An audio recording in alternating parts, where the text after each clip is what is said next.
America అధ్యక్షుడు Donald Trump tech కంపెనీలకు ఒక హెచ్చరిక జారీ చేశారు సార్. భారతీయుల్ని జాబ్స్లో నియమించుకోవద్దు అని చెప్పి. చాలా కాలంగా యుఎస్ రాడికల్ గ్లోబలిజాన్ని అనుసరిస్తోంది అంటూ టెక్ కంపెనీల గ్లోబలిస్ట్ మైండ్ సెట్ను మార్చుకోవాలి అంటూ ఆ కంపెనీలకు హెచ్చరిక జారీ చేశారు. ఏంటి సార్ ట్రంప్ వైఖరి? ట్రంప్కి అర్థం కావాల్సింది ఏంటంటే రాడికల్ గ్లోబలిజం వల్ల జరిగిన పరిణామం కాదు. నిజమే, అమెరికన్ కంపెనీలు చైనాలో వెళ్ళి పెట్టుబడులు పెడుతున్నాయి, అక్కడ ప్రొడక్షన్ చేస్తున్నాయి, భారతదేశానికి చెందిన వారిని ఎంప్లాయ్ చేస్తున్నాయి. దీనివల్ల లోకల్ అమెరికన్లకు ఉద్యోగాలు రావడం లేదు అన్నది ట్రంప్ ఆర్గ్యుమెంట్. కానీ దానికి కారణం రాడికల్ గ్లోబలిజం కాదు, దానికి కారణం ఫైనాన్షియల్ గ్లోబలైజేషన్. ఫైనాన్షియల్ గ్లోబలైజేషన్ అంటే ఏంటంటే, ఇప్పుడు ఉదాహరణకి మీకు చాలా సింపుల్ భాషలో అర్థం కావడానికి కాన్సెప్ట్, ఇప్పుడు నాకు ఒక 4 ఫ్యాక్టరీలు ఉన్నాయి. ఒక ఫ్యాక్టరీలో నేను మ్యానుఫ్యాక్చరింగ్ చేస్తున్నా, వివిధ రకాల వస్తువులు ఉత్పత్తి చేస్తున్నా. దానివల్ల నా 4 ఫ్యాక్టరీలలో ఒక 1000 మందికి ఉద్యోగాలు కూడా దొరుకుతున్నాయి. ఈ 4 ఫ్యాక్టరీల మొత్తం విలువ 100 కోట్లు. ఈ 100 కోట్ల పైన నాకు ఏడాదికి ఒక 5%, 6% ప్రాఫిట్ వస్తుంది, 10% ప్రాఫిట్ వస్తుంది. వన్ ఫైన్ మార్నింగ్ నేనేం ఆలోచిస్తా అంటే, ఇప్పుడు ఈ 100 కోట్లకు నాకు 4 ఫ్యాక్టరీలు ఉన్నాయి. ఈ 4 ఫ్యాక్టరీలో 1000 మంది పనిచేస్తున్నారు. రోజు నేను ఈ ప్రొడక్షన్ ప్రాసెస్ ప్లాన్ చేయాలి, జాగ్రత్త పడాలి, ఫ్యాక్టరీ నడిపించాలి, ఇంత కష్టపడాలి, 1000 మంది కార్మికులతో కోఆర్డినేట్ చేసుకోవాలి, ఉత్పత్తి నాణ్యత మెయింటైన్ చేయాలి, మార్కెటింగ్ చేయాలి. ఇంత చేస్తే నాకు 100 కోట్ల నా మొత్తం విలువ పైన నాకు 5%, 6%, 10% లాభం వస్తుంది. ఈ 100 కోట్ల విలువైన ఫ్యాక్టరీలన్నీ అమ్మేసి ఈ 100 కోట్ల వడ్డీకి ఇచ్చాను అనుకోండి, లేదు స్టాక్ మార్కెట్లో పెట్టాను అనుకోండి, నాకు ఈ 100 కోట్ల మీద 10% కన్నా 15% లాభం వస్తుంది. అప్పుడు నేను ఏం చేస్తాను, ఈ 100 కోట్ల విలువైన 4 ఫ్యాక్టరీలు అమ్మేసి క్లోజ్ చేసి ఆ 4 ఫ్యాక్టరీల ద్వారా వచ్చిన డబ్బును కాస్త స్టాక్ మార్కెట్లో పెట్టుబడి పెట్టడమా, లేదా ఫైనాన్స్ ఎక్కడన్నా పెట్టుబడి పెట్టడమా, నేను వేరే చోట ఎక్కడన్నా ఇన్వెస్ట్ చేయడమా చేస్తాను. దీనివల్ల ఏమవుతుంది, నాకు గోడంతా పోతుంది, ప్రొడక్షను ఇదంతా ఏమీ ఉండదు, మ్యానుఫ్యాక్చరింగ్ తెల్లారి ఫ్యాక్టరీ నడుపుడు ఇదంతా ఏమి ఉండదు. కానీ ఈ ప్రాసెస్లో 1000 మందికి ఉద్యోగాలు పోతాయి, నాకు మాత్రం ప్రాఫిట్ పెరుగుతుంది.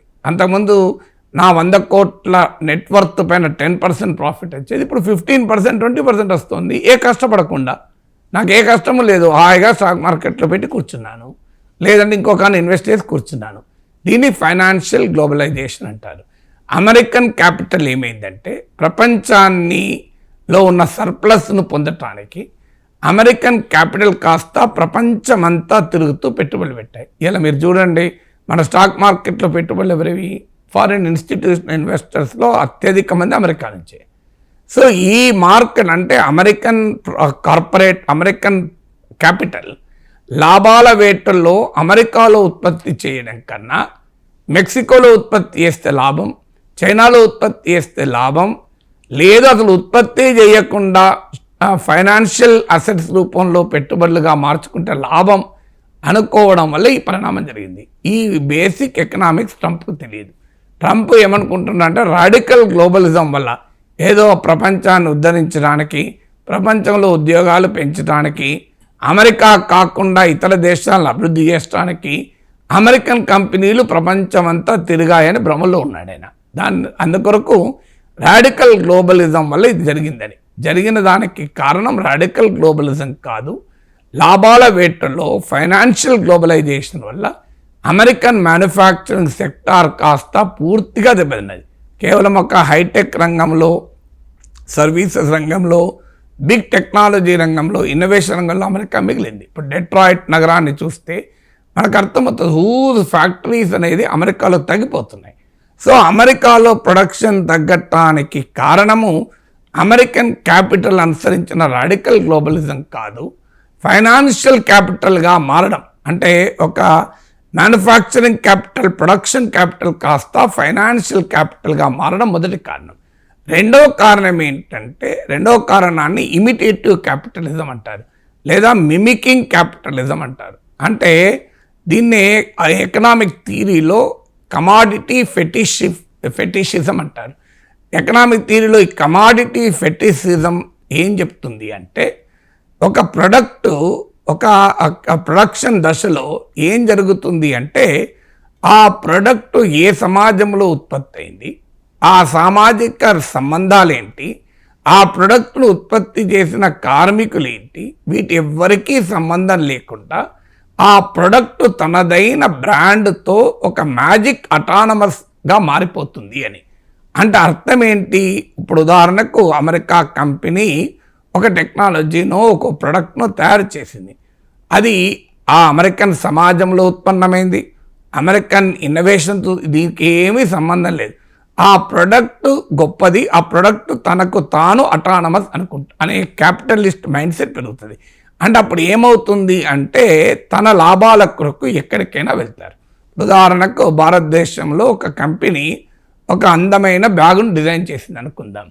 ఇక్కడ ఉన్న కళాకారులు, ఆర్టిస్టులు, ఇక్కడ ఉన్నటువంటి కార్మికులు, వారి శ్రమ, ఇక్కడ చరిత్ర, సంస్కృతి, సామాజిక సంబంధాల వల్ల ఆ బ్యాగ్ డిజైన్ రూపుదిద్దుకుంది. తర్వాత ఏం చేస్తాడు? ఒక్కసారి ఇది రూపుదిద్దుకున్నాక ఈ బ్యాగును ఇండియాలో తయారు చేస్తే లాభం కన్నా థాయిలాండ్లో తయారు చేస్తే చీప్ అవుతుంది, వియత్నాంలో తయారు చేస్తే చీప్ అవుతుంది అనుకున్న పెట్టుబడిదారుడు ఈ బ్యాగు డిజైన్ తనది గనక, ఆ బ్యాగే తన గొప్పతనం వల్లనే తయారైంది కనుక, బ్రాండ్ తనది కనుక, ఎక్కడ చీప్ అయితే అక్కడ ప్రొడక్షన్ చేస్తాడు. సో అందువల్ల ఎకనామిక్స్లో క్యాపిటలిజం ఎర్లీ స్టేజ్లో ప్రిమిటివ్ అక్యుములేషన్ అంటారు ఎకనామిక్ థియరీలో. అంటే కార్మికులకు ఆ సంపద సృష్టిలో సంబంధము లేకుండా, సంపదను లేకుండా కార్మికుల శ్రమ మాత్రమే ఉపయోగించుకుంటూ వారికి ఏ రకమైన సంపదలో వాటా లేకుండా లాభాలు సంపాదించడం ప్రిమిటివ్ క్యాపిటలిజం. ఇప్పుడు ఏమవుతుంది అంటే, కమాడిటీ ఫెటిసిజం వచ్చి మీకు ఇమిటేటివ్ క్యాపిటలిజం వచ్చి, నాకు వేరేది ఏమీ లేదు, నా కంపెనీ లాభాలు రావాలి. ఇవాళ గూగుల్ బాధ మైక్రోసాఫ్ట్ను దాటాలి, మైక్రోసాఫ్ట్ బాధ గూగుల్ దాటాలి, యాపిల్ బాధ శాంసంగ్ను కొట్టాలి, శాంసంగ్ అని బాధ యాపిల్ను కొట్టాలి. శాంసంగ్కు సౌత్ కొరియాతో సంబంధం లేదు, యాపిల్కి అమెరికాతో సంబంధం లేదు. టెస్లా వాడికి నా కారు బీవైడీతో పోటీ పడాలి. సో ఎక్కడ ప్రొడక్షన్ చేస్తే, చైనాలో బీవైడీ తయారు చేస్తే చీప్ ఉంటుంది, టెస్లా అమెరికాలో తయారు చేస్తే కాస్ట్ అవుతుంది. అందువల్ల టెస్లా ప్రొడక్షన్ గణనీయమైన భాగం చైనాకి వెళ్ళింది. అందువల్ల అమెరికన్ క్యాపిటల్ లాభాపేక్ష వల్ల ఇది జరిగింది. అంటే ఎక్కడ చీప్లో ప్రొడక్షన్ కావాలంటే అక్కడ ప్రొడక్షన్ చేస్తాం. ఉదాహరణకు నేను హైదరాబాద్లో పుట్టి పెరిగాను. హైదరాబాద్లో నేను ఒక ప్రొడక్ట్ ఉత్పత్తి చేస్తున్నాను, కానీ హైదరాబాద్లో లేబర్ కాస్ట్ ఎక్కువ ఉంటుంది. అందువల్ల నేను ఏం చేస్తున్నాను, హైదరాబాద్లో హోటళ్ళు చూడండి మీరు, తెలంగాణ వాళ్ళకు ఉద్యోగాలు ఇస్తున్నారా, ఒరిస్సా, బీహార్ నుంచి లేబర్ తీసుకొస్తున్నారా? చాలామంది ఏమంటారు, తెలంగాణ వాడు పనిచేయడు అని. పని చేయకపోవడం కాదు, బేసిక్ పాయింట్ ఏంటంటే ఎక్కడ లేబర్ చీప్ దొరికితే అక్కడ తెచ్చుకుంటారు. అంతే. అర్థం ఏంటి, ఇదే హోటల్ ఒరిస్సాలో పెట్టాలంటే పెడతారు, ఒరిస్సాలో పెట్టరు. హైదరాబాద్లో హోటల్లో కూడా మీకు ఒరిస్సా వాడు, బీహార్ వాళ్ళు ఎందుకుంటారు? దానికి రీజన్ ఒకటే, that is a cheap labour. అక్కడ మరి తెలుగు వాళ్ళకు ఉద్యోగాలు ఇవ్వాలి, తెలంగాణ బిడ్డలకు ఉద్యోగాలు ఇవ్వాలి. మన హోటల్లో నలుగురు తెలంగాణ బిడ్డలకు ఉపాధి దొరికితే, తెలుగు బిడ్డలకు ఉపాధి దొరికితే లాభం అని ఎందుకు ఆలోచిస్తాడు? ఆ హోటల్ పెట్టిన యజమానికి ఆలోచనల్లా తన హోటల్కు లాభాలు ఎలా రావాలి. బీహార్ వాడు లాభం తెస్తాడు, బీహార్ వాడిని తెస్తాడు, ఒరిస్సా లాభం తెస్తాడు, ఒరిస్సాని తెస్తాడు. సో దానికి లాభమే క్రైటీరియాగా ఉంటుంది తప్ప వేరే ఉంటుంది. ఇప్పుడు హైదరాబాద్లో మీరు చూడండి, థాయిలాండ్ ఫుడ్ అని ఉంటుంది, థాయిలాండ్ ఫుడ్ ఉంటుంది, కానీ ఆదిలాబాద్ ఫుడ్ హోటల్ ఉన్నదా? ఉండదు. ఎందుకు ఉండదు? థాయిలాండ్ ఫుడ్ అమ్మితే లాభం వస్తుంటే థాయిలాండ్ ఫుడ్లే అమ్ముతారు. నేను ఆదిలాబాద్ ఫుడ్ అమ్మి ఆదిలాబాద్ భోజన సంస్కృతిని, ఆహార అలవాట్లను పాపులర్ చేస్తాను వాళ్ళు ఎందుకు అనుకుంటారు? ఏది చేస్తే లాభం వస్తుందో అదే చేస్తాడు. సో అందువల్ల ఇలా తెలుగు రాష్ట్రాల్లో కమ్మటి తెలుగు భోజనం పోయి పంజాబీ డాబాలు రాలేదా? ఆ డాబాల్లో తయారయ్యే ఫుడ్ జనం ఇష్టపడుతున్నారు, లాభాలు వస్తున్నాయి. కానీ తెలుగు సంస్కృతి, మన బొబ్బట్లు ఎక్కడ పోయాయి, మన ఆవకాయ పచ్చడి ఎక్కడ వేదినడం మడుచుకుంటాడా? అమ్మా మీకు పిజ్జాలు ఇవి వచ్చాక నీ దిబ్బరొట్లు ఎక్కడ పోయాయి? అందువల్ల ఒక ప్రొడక్షన్కు, క్యాపిటల్కు అక్కడి కల్చరు, సామాజిక సంబంధాలు, ఆ సమాజం యొక్కతో ఉన్న ఎమోషనల్ కనెక్ట్ కాస్త లాభము అనే యాంగిల్లో పోతుంది. దీన్నే కమాడిటీ ఫెటిసిజం అంటారు. సో ఈ ఎకనామిక్స్ ఏది అర్థం కాక ట్రంప్ ఏమనుకుంటున్నాడంటే, అమెరికన్ కంపెనీలు కాస్త ప్రపంచాన్ని ఉద్ధరించడానికి, ప్రపంచంలో ఒక ఆయా దేశాల మీద ప్రేమతో వెళ్తున్నారు, అంటే విశ్వమానవ సౌభ్రాతృత్వంతో వెళ్తున్నారు, ప్రపంచమంతా మనదే అనే యొక్క విశాల దృక్పథంతో వెళ్తున్నారని అని భ్రమపడుతున్నాడు. దానివల్ల అమెరికాలు నష్టపోతున్నారు అనుకుంటున్నాడు. కానీ అమెరికా ప్రజలు, అమెరికా సమాజంతో మాకు సంబంధం లేదు, మాకు ఎక్కడ లాభాలు వస్తే అక్కడ ఉత్పత్తి చేస్తాం, ఎక్కడ చౌకగా లేబర్ దొరికితే అక్కడ ఉత్పత్తి చేస్తాం, ఎక్కడ ప్రాఫిటబుల్ ఉంటే అక్కడ ఉత్పత్తి చేస్తామంటూ అమెరికన్ పెట్టుబడి వెళ్ళిపోతుంది.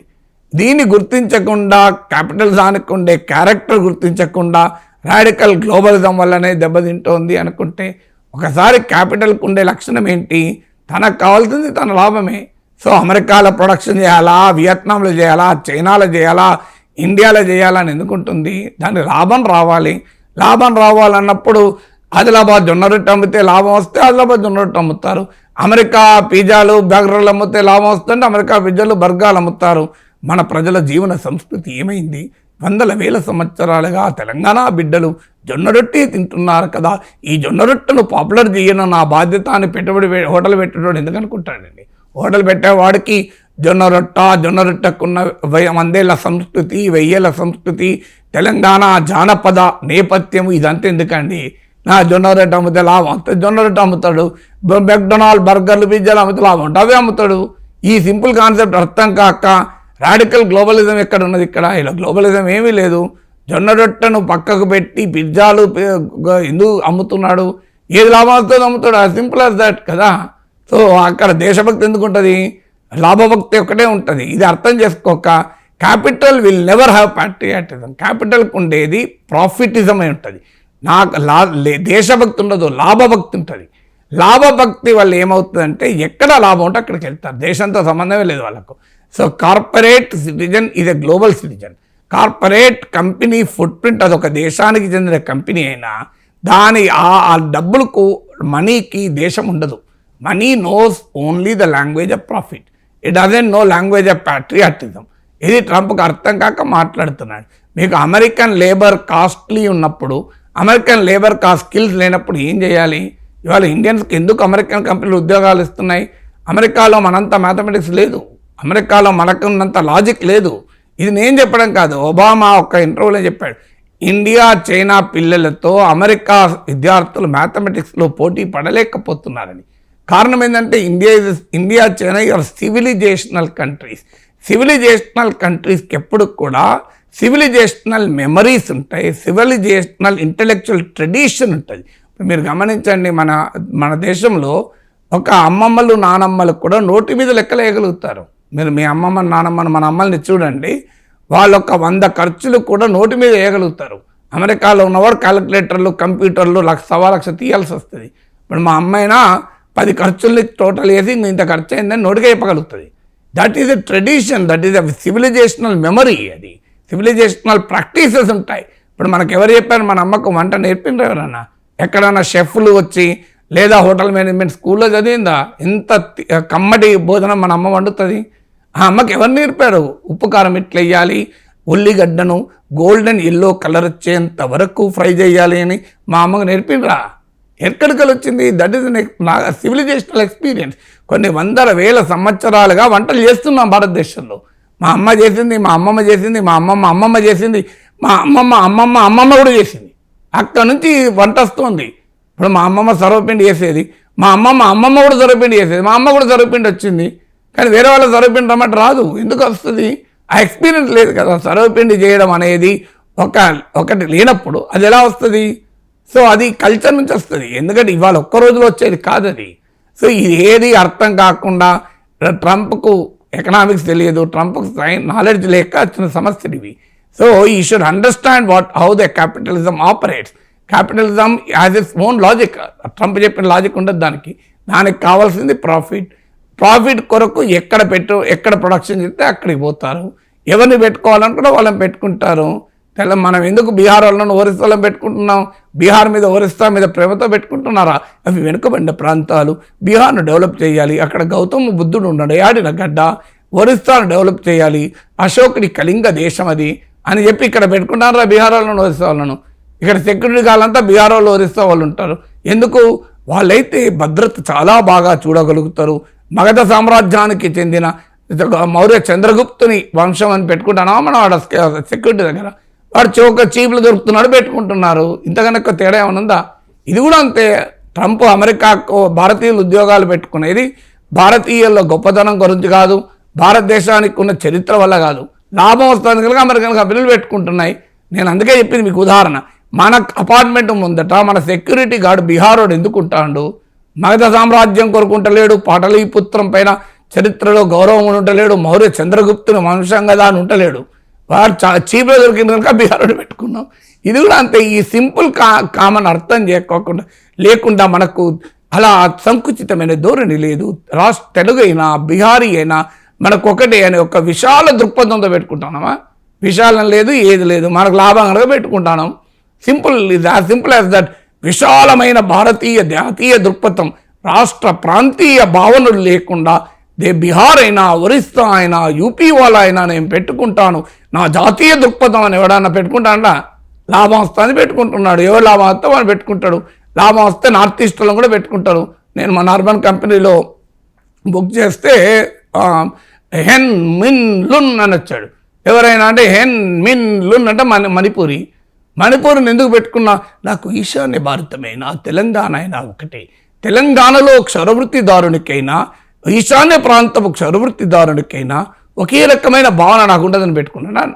నేను అర్బన్ కంపెనీలో పెట్టుకున్నాను. నేను ఎవరిని పెట్టుకోలే అనుకోండి, నేను బుక్ చేసి వచ్చింది అర్బన్ కంపెనీకి. ఆయన పనిచేస్తున్నాడు, లాభం వస్తుందో పెట్టుకున్నాడు. ఇది అర్థం కాక అందుకే మళ్ళీ చెప్పే ట్రంప్ తెలియాల్సింది, పెట్టుబడికి దేశభక్తి ఉండదు, పెట్టుబడికి లాభభక్తి మాత్రమే ఉంటుంది.